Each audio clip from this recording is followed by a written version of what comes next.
Yo, what's up mga idol? In today's video, pag-uusapan natin kung paano nga ba tayo po pwedeng makatipid ng ating mga mobile data. Ito nga pala yung part 2. Welcome nga pala dito sa Tuts Ni Haries. So bago tayo magsimula mga kaibigan, kung bago ka pa lang sa ating YouTube channel, di ka pa nakasubscribe, mag-subscribe ka na, hit mo na rin yung ating notification bell button para wala kang malampasan kung maglalabas po tayo ng mga panibagong video. Supportan nyo po yung ating YouTube channel sa pamamagitan ng pag-like ng ating video and pag-share na din. So tara, proceed na tayo. Kung sa part 1, kung di mo pa napapanood yung ating part 1, link in the description yung ating video.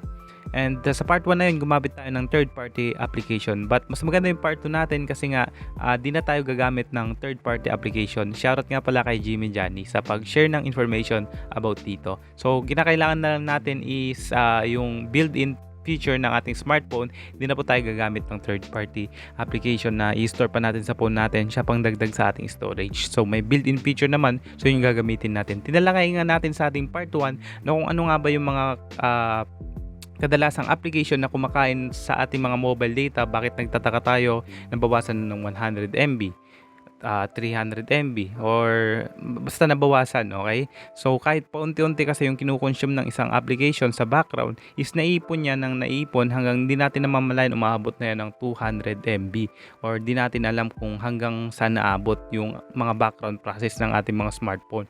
And then isa din na pwede makatulong about dito sa trick na share natin sa inyo ngayon or feature ng smartphone natin is kung naglalaro kayo ng Mobile Legend, kasi nga kapag sinabing may background process yung application is nagko-consume siya ng download or upload speed ng yung smartphone and nagkakaroon ng conflict. Kaya minsan makakatulong din to kapag medyo naghihina yung iyong mobile data, nagtataka ka bakit naghihina, may mga background process pala na gumagana habang naglalaro ka. So double purpose yung ating i-share sa inyo ngayon. So eto, ulitin natin yung mga background, yung ano nga ba yung mga application na may mga background process. So i-share natin ulit dito kahit na natalakay na natin ito sa ating part 1 video. So ano nga ba sila? So kalimitan na kumakain ng ating mga mobile data sa ating background is yung mga application na nag-share ng mga or nag-send ng notification.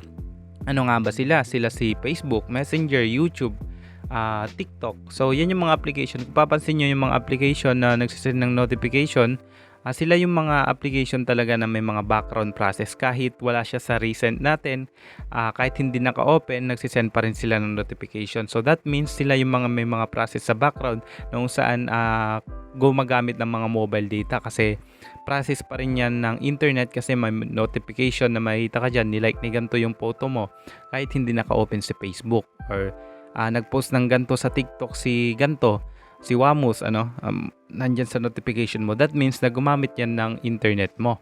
Okay, so kahit paunti-unti yung kanilang process, kapag ka naipon is nakakabawas pa rin yan ng malaki sa ating mobile data. So yan yung i-share natin sa inyo kung paano nyo gawin. So sa sample na natin si YouTube, pero pwede nyo itong i-apply kila TikTok, Facebook, Messenger, at kung ano pa yung mga application nyo na may mga process background. Sa palagay nyo sila yung mga application na may gantong ginagawa sa background, kumakain ng, nagkukonsumo ng iyong mobile data. So pwede mong i-apply ito sa kanila. But ngayon papakita ko sa inyo gamit ang ating YouTube application. So gagawin lang natin, select lang natin, hold lang natin si YouTube, and then makita nyo dito yung app info. I-select nyo lang yan para mapunta tayo dito sa part na to. So dito guys, makita nyo ang data usage details. Pupunta lang tayo dyan. Kung sa inyo naka-enable itong pagka-open nyo by default, naka-open tong background data dito sa may pinakababa, naka-enable po yan. So ang gagawin nyo para nang sa ganun wala siyang background data, walang mga process, napaka-helpful nito lalong-lalo na kay Facebook, So ang gagawin nyo, i-disable nyo lang yan. Okay, ngayon kapag gusto nyo naman talagang i-block talaga siya or hindi nyo magamit sa inyong mga hindi makagamit ng inyong mga mobile data, pwede nyo siyang i-disable dito, mobile data. Ngayon kapag naglo-load naman kayo ng wifi, gusto nyo na makatipid sa wifi, ayaw nyo na may mga background process pa na kinukonsumo sa YouTube, pwede nyo rin siyang i-disable sa wifi. Pagkagamit nyo nun, kapag inopen nyo si YouTube, titignan lang po natin. So na makikita nyo dito, your YouTube is forbidden. So pwede mo siyang i-allow or keep it disabled. Kapag in-allow mo siya, magkakaroon na siya ulit ng access sa internet. Okay, so medyo mahina lang yung internet natin, pero yan, gumagana siya. Okay, pero kung babalikan natin dito is pwede mo siya ulit i-disable. Ayan. So kung ano yung ginagamit mo, mobile data, gusto mo magtipid ng mobile data, gusto mo yung mobile data mo mag-focus lang kay Call of Duty, Mobile Legend, pwede mong i-disable yung mga application katulad nito para na sa ganun wala nang mga background process, nakapokus na lang yung iyong mobile data or your signal strength mo sa isang game. Okay? So eto kay Facebook, punta naman tayo kay Facebook kasi ito talaga yung napakakulit sa notification, ano. Punta app info, data. By default naka-enable tong background data mo, make sure na disable mo yan, and dito pwede mo ring galawin or i-disable sila na gumamit ng mobile data and wifi. Kung naglo-load kayo sa wifi nyo, pwede mong i-enable yan. Kapag ka naka-enable, wala nang data na magagamit yan kahit i-open mo pa si Facebook. So napaka-useful ng mga features na ganito na hindi na natin kinakailangang gumamit ng mga third party application, ano. So sana nagustuhan yung video guys. Kung may mga katanungan po kayo, let me know lang dyan sa comment section, and kung may mga suggestion kayo, kung may mga information kayo about sa mga ginagawa nating video, let me know dyan sa comment section para ma-share din natin, magawa natin ng video para nang sa ganun maipaalam natin sa mga nangangailangan ng mga gantong klaseng advice or mga tips and tricks sa ating mga smartphone. So yun lang sa mga kaibigan, sana mag-subscribe po kayo sa aking YouTube channel kung di pa rin kayo nakasubscribe.